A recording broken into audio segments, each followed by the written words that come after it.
کا حق میرے اوپر ہے تو میرا یہ فرض بنتا ہے کہ وہ حق میں آپ کو ادا کر دوں. کریکٹ.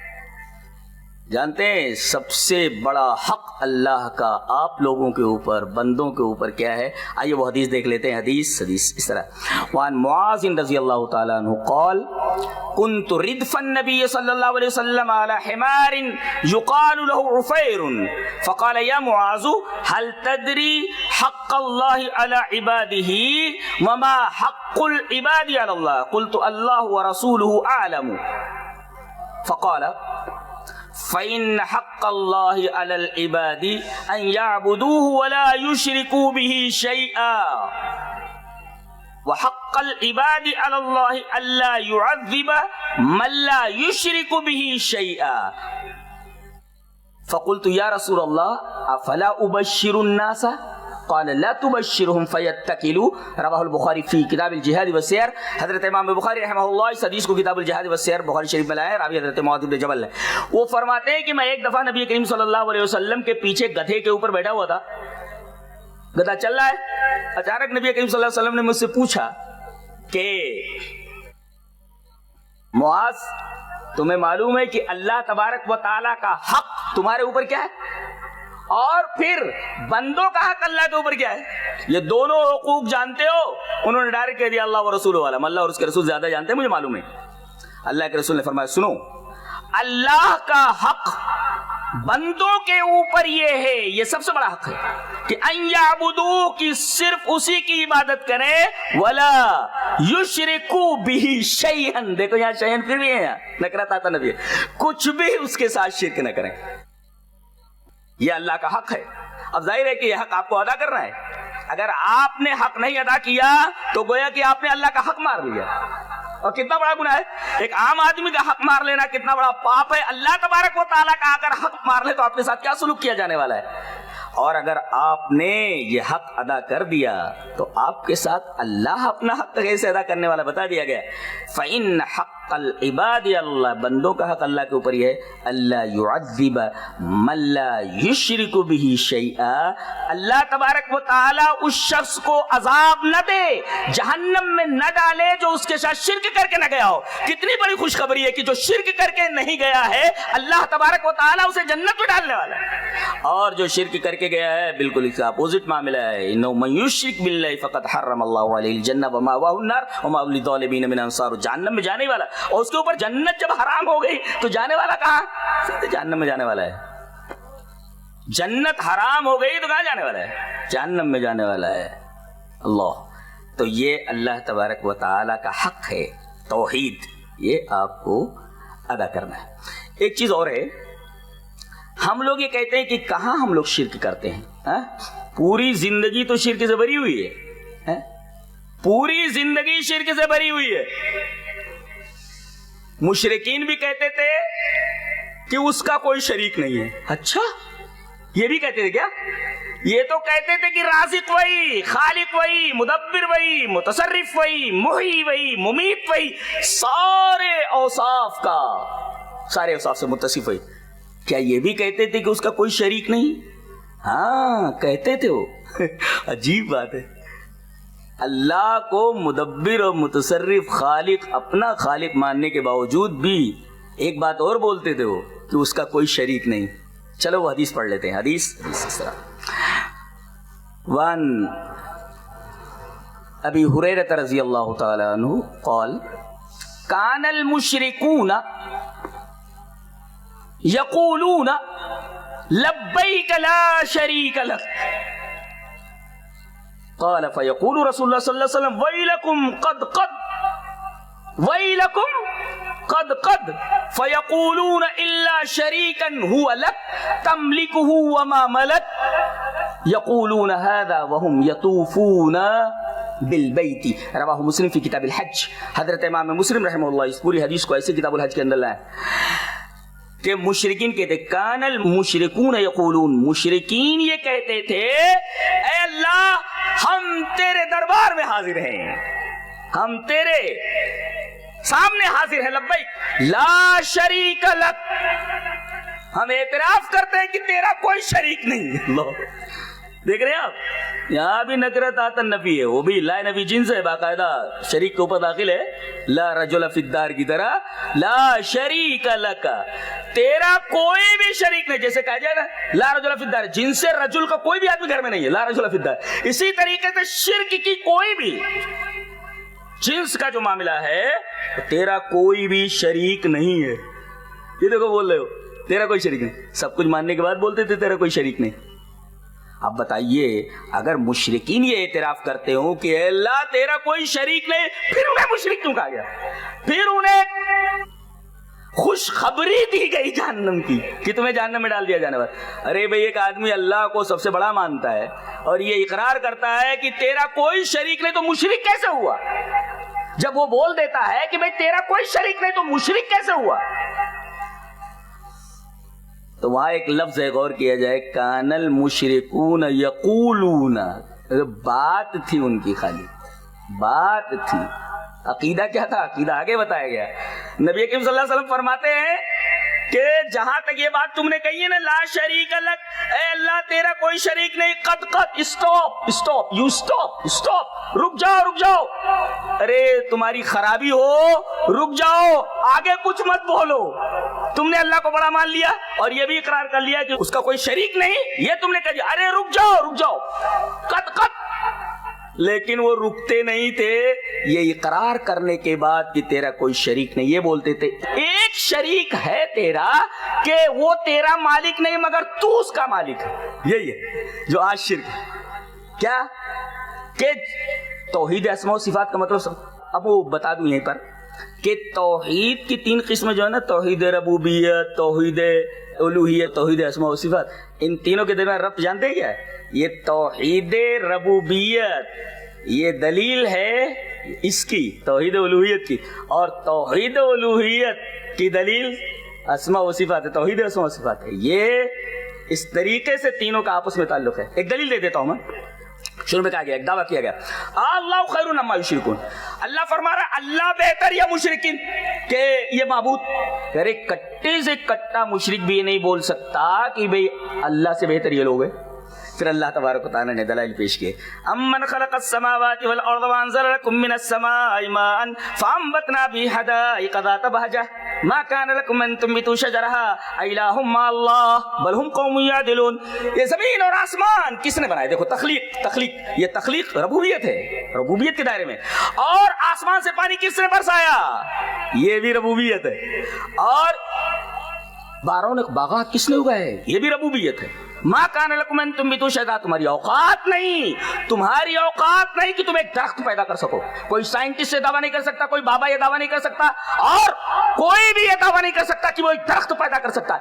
ارے غیر جاندار سے جاندار پیدا کرنے کی تمام کوششیں سائنٹسٹ کی ناکام ہو چکی ہیں، آج تک کوئی بھی غیر جاندار سے جاندار نہیں بنا سکا ہے۔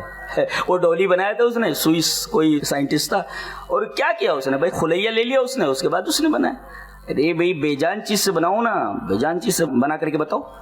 تو ماں کا تمہاری اوقات نہیں، ماں کان لکم کا کیا ترجمہ کیا جائے؟ تمہاری اوقات نہیں کہ تم ایک اس کا درخت اگا سکو۔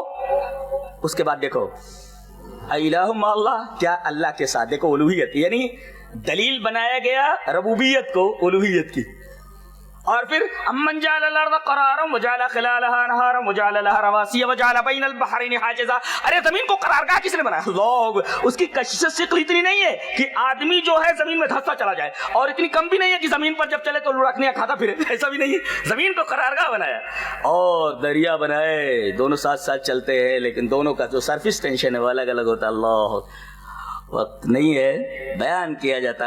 اور اس کے بعد پھر پوچھا گیا الہ مع اللہ، اللہ کے ساتھ کوئی اور ہے؟ دیکھیے توحید ربوبیت کو دلیل بنایا گیا، توحید الوہیت جو دعویٰ ہے یہ میں ہی الہ ہوں، میری ہی عبادت ہوں، اور آخر میں یہ بیان کر دیا گیا جب میں ساری چیزیں یہ سب تم اقرار کرتے۔ اچھا سکوت اس بات کی دلیل ہے کہ ان کے پاس کوئی جواب نہیں، یہ سکوت اس بات کی دلیل ہے کہ مخالف کے پاس اس کا کوئی جواب نہیں ہے کہ یہ سارے کام اللہ ہی کرتا ہے۔ تو سوال یہ کیا گیا کہ سارے کام کرے اللہ اور عبادت کا مستحق کوئی دوسرا قرار پائے؟ یہ تو بے عقلی ہے، کتنی بےہودہ اور فضول بات ہے کہ یہ سارے کام کرے اللہ اور عبادت کا مستحق کوئی اور۔ اللہ عبادت کا مستحق اور ہے وہ کیسے ہو سکتا ہے؟ یہ بتائے گا. اچھا ایک بات اور بتا کر کے بات کو ختم کر دیتا ہوں. توحید جو ہے نا اگر آدمی کی زندگی میں نہیں ہے اس جیسا تھالی کا بیگن اور کوئی نہیں. قرآن میں ہے کہ آدمی تھالی کا بیگن ہوتا ہے. کیسے؟ اللہ نے فرمایا فَإِذَا رَكِبُوا فِي الْفُلْكِ دَعَوُا اللَّهَ مُخْلِصِينَ لَهُ الدِّينَ. جب تم کشتی میں سوار ہوتے ہو تو صرف اللہ کو جب کوئی مصیبت آ گئی, کشتی ڈاماڈول ہونے لگی, تلا تم میں آ گئی, اب ڈوبی کی تب ڈوبی, تو تم اللہ ہی کو پکارتے ہو. فلما نجاہم الی البر, جب تم کو ہم نجات دے کر کے خشکی پر پہنچا دیتے ہیں تو اذا ہم یشرکون, تو شرک کرنے لگتے ہو. اب دیکھو جب تک آدمی مصیبت میں تھا اللہ کو یاد کیا اور جیسے ہی وہ سکھ میں پہنچا شرک کرنے لگا, تو یہ تو تھالی کا بیگن ہوا کہ نہیں ہوا؟ کبھی ادھر کبھی ادھر, یعنی دکھ میں تو اللہ کو یاد کرتا. اچھا پھر دلیل دی گئی کہ یہ مصیبت کے وقت آدمی صرف اللہ کو کیوں پکارتا ہے, دوسروں کو کیوں نہیں پکارتا؟ خوشی میں تو سب کو پکارتا ہے, دکھ میں سب کو کیوں نہیں پکارتا؟ اس کا جواب دیا گیا کہ وَإِذَا مَسَّكُمُ الضُّرُّ فِي الْبَحْرِ ضَلَّ مَن تَدْعُونَ إِلَّا إِيَّاهُ. ارے جب سمندر میں کوئی مصیبت آ جاتی ہے تو صرف تم اللہ کو پکارتے ہو. اچھا جو تمہارے دوسرے معبودان باطل ہیں وہ کہتے وہ گم ہو جاتے. ضلع کا مطلب ہوتا گم ہو جاتے, پتہ بھی نہیں لگتا کدھر گئے. پتہ یہ چلا کہ سارے معبودان باطل کا گم ہو جانا اور مصیبت کے وقت دریا میں صرف اللہ تبارک و تعالیٰ کو یاد کرنا, یہ دلیل ہے اس بات کی کہ توحید انسان کی فطرت ہے اور شرک غیر فطری چیز ہے. تو جو لوگ شرک کو اپنائے ہوئے ہیں در حقیقت وہ غیر فطری عمل کے مرتکب ہو رہے ہیں. اللہ. اور یہ تو کہا گیا ایک حدیث پڑھ کر کے بات کو ختم کر دوں کہ توحید فطرت ہے. حدیث اس طرح وعن ابی ہریرہ رضی اللہ تعالی عنہ قال قال رسول اللہ صلی اللہ علیہ وسلم كل مولود يولد على الفطرة فابواه يهودانه او ينصرانه او يمجسانه كما تنتج البهيمة هل تحسون فيها من جدعة ثم يقول واقرؤوا ان شئتم فطرة الله التي فطر الناس عليها لا تبديل لخلق الله رواه احمد في مسنده. حضرت ابو ہریرہ فرماتے ہیں کہ ہر بچہ فطرت پر پیدا ہوتا ہے. بعض لوگوں نے اس کی تفسیر اسلام سے کی ہے, بعض لوگوں نے فطرت کی تفسیر توحید سے پیدا کی ہے. یعنی انسان کی فطرت ہی توحید ہے. غلط ماحول میں جا کر کے آدمی شرک کا ارتکاب کرتا ہے, مشرک بنتا ہے, ورنہ انسان کی فطرت توحید ہے. توحید ربوبیت کا مطلب یہ ہوا کہ سب کچھ اللہ ہی کرتا ہے, تمام افعال اللہ کے. مطلب یہ ہوا کہ ہمیں اللہ ہی کی عبادت کرنی چاہیے. توحید اسماء و صفات کا مطلب یہ ہے کہ جتنے اوصاف اللہ تبارک و تعالی نے اپنے لیے ثابت کیے ہیں اور نبی نے اللہ کے لیے ثابت کیے, تمام اوصاف کو ویسے ہی مانا جائے, بلا تکییف, بلا تمثیل اور بلا تحریف, اسی طریقے سے مانا جائے. اور اگر کوئی آدمی اللہ کی اس صفت کو من مان دوسرے کے لیے مان لے تو یہ توحید ہے. توحید اسماء و صفات سے نکل کر کے اسماء اور صفات کے شرک کے اندر پہنچ جاتا ہے آدمی. اس کی ایک مثال دے کر کے بات کو ختم کروں. ہم یہ کہتے ہیں کہ بھئی ہم فلاں جگہ گئے, ہماری مراد پوری فرما دیجئے.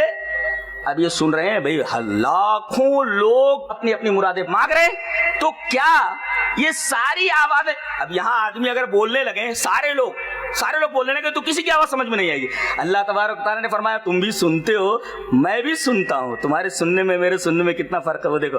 انہ یعلم الجہر من القول, میں پہلے حیران ہوا کہ انہ یعلم الجہر من القول کیوں کہا گیا. یہ کہا جاتا کہ دھیرے بولتا ہے آدمی تو اللہ کے علاوہ کوئی نہیں سنتا, یہاں زور سے بولتا ہے تو اللہ تبارک و تعالیٰ سنتا ہے.